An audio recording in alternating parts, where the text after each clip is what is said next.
Now understand what while loop or while statement is used for. So Python programming supports looping statements. Basically we are using two types of looping here, that is while and for.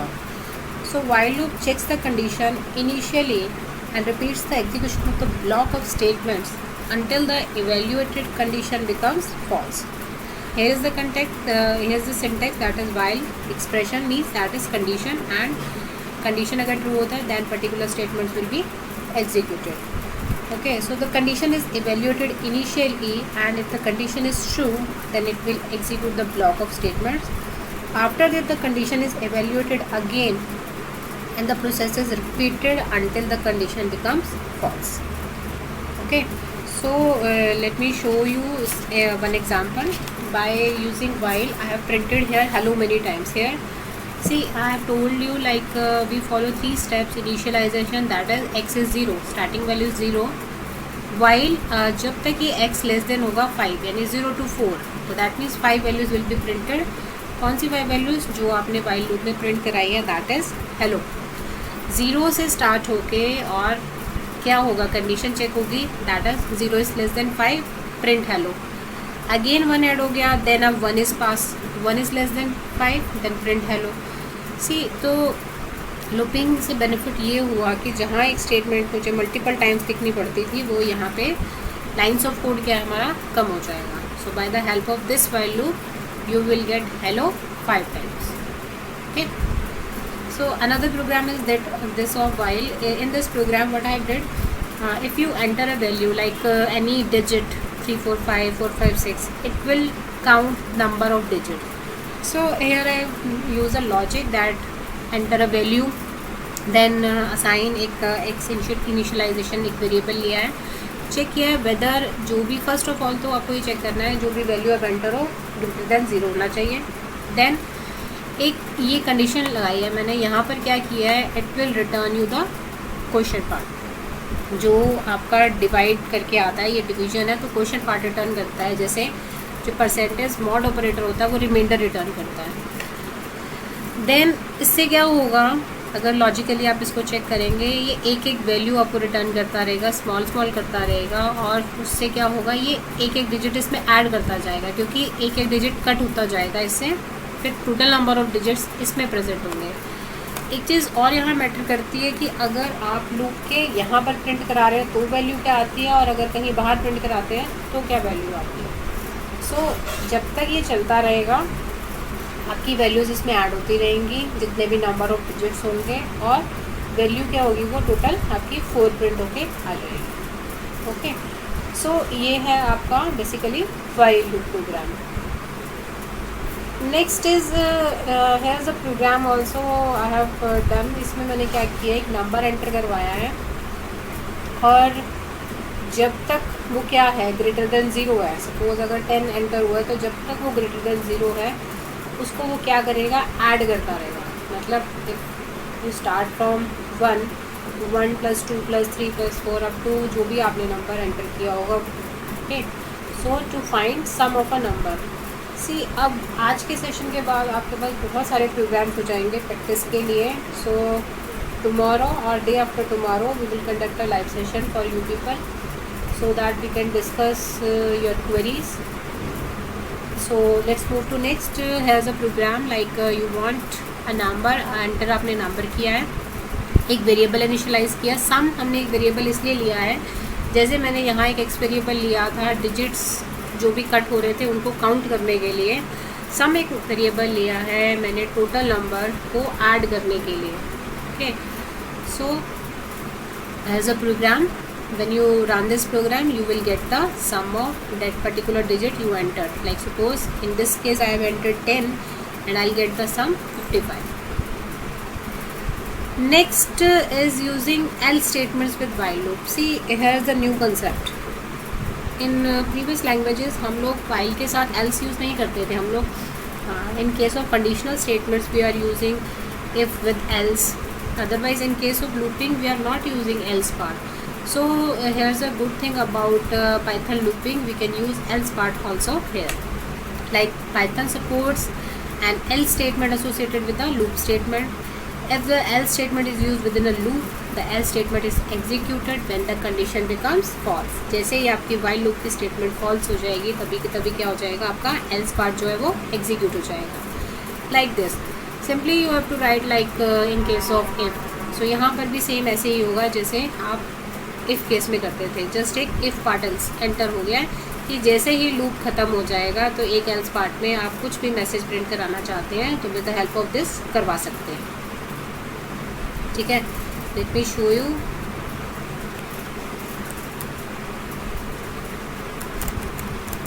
Counter equals to 0. Okay, just check about the indentation part, otherwise you will get error.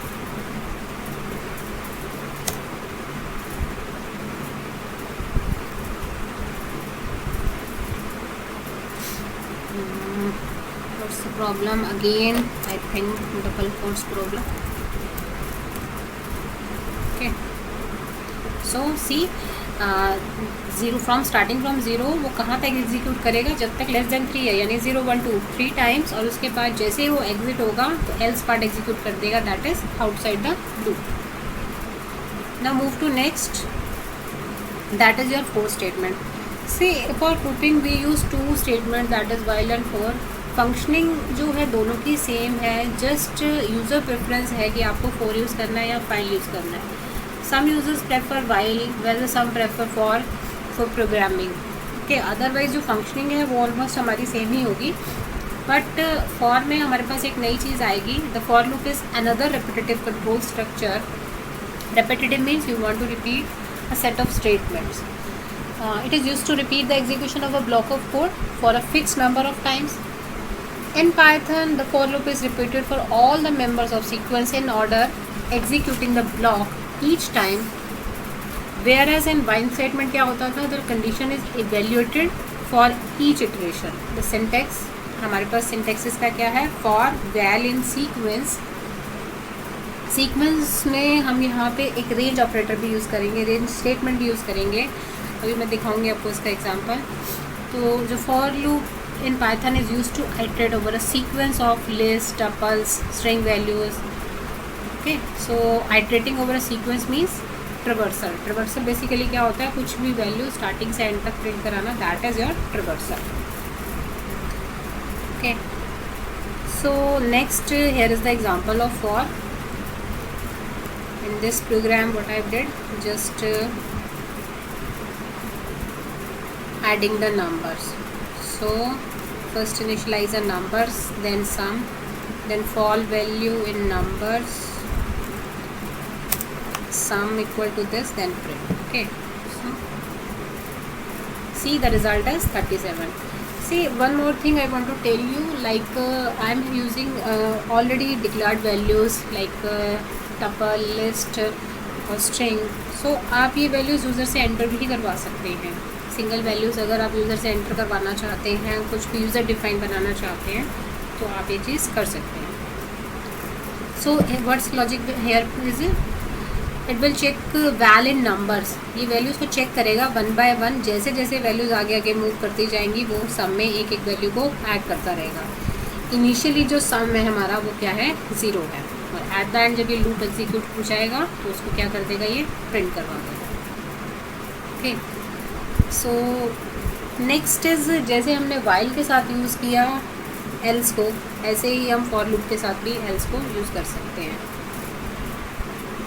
ठीक है, तो एक example देख लेते हैं ये वाला.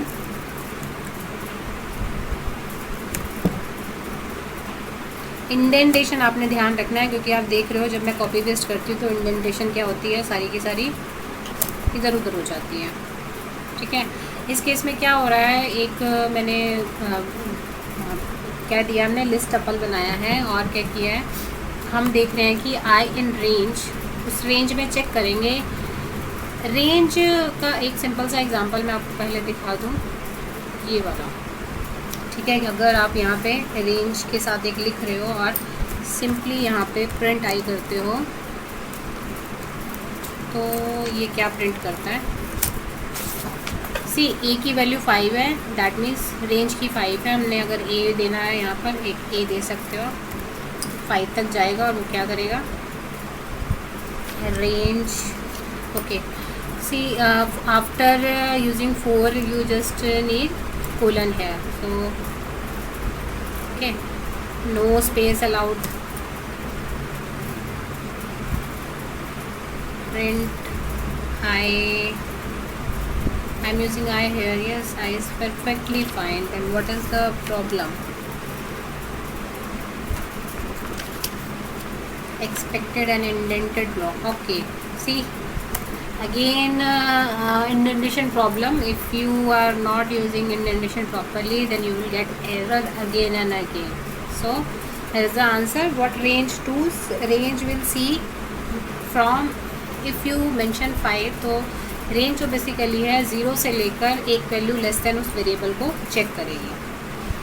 Okay, so in last example what I did, in this case range में भी मैंने एक लेंथ लगा दिया. लेंथ बेसिकली क्या होता है कि टोटल नंबर ऑफ कैरेक्टर जो उसके हैं वो आपको बताएंगे. ठीक है, सो हमारी ये एक तरह की क्या है, हम लोग लिस्ट के ऊपर काम कर रहे हैं. उसने सबसे पहले उसकी लेंथ निकाली और वो बताएगा कि उसकी लेंथ कितनी है. देखो, इसको अगर प्रिंट करें तो इसकी आउटपुट क्या आती है. I like pop, length genre. यहाँ से वो एक एक वैल्यू करके उठाएगा, क्योंकि रेंज जो है वो यहाँ से 0 से स्टार्ट हो जाएगा. और जो वो वैल्यू होगी वो यहाँ पे क्या करेगा, जेनरे आएगी वैल्यू क्या, यानी 0 इंडेक्स पे, दैट इज़ पॉप. 1 पे क्या है, रॉक. 2 पे क्या है, जैज़. तो 0 से लेकर 2 तक वो लूप में चलेगा. और एल्स पार्ट में क्या किया, जैसे ही लूप एग्जीक्यूट आपका ख़त्म होगा, एल्स पार्ट में नो आइटम्स लेफ्ट आपको वो प्रिंट करवा देगा. Okay, so here is all about looping. As looping and conditional statements are important part of any programming language. So in continue sessions, in further sessions, we will continue about these. We will discuss about more about these these statements, conditional statements, looping, and many more about these concepts. So enjoy this session.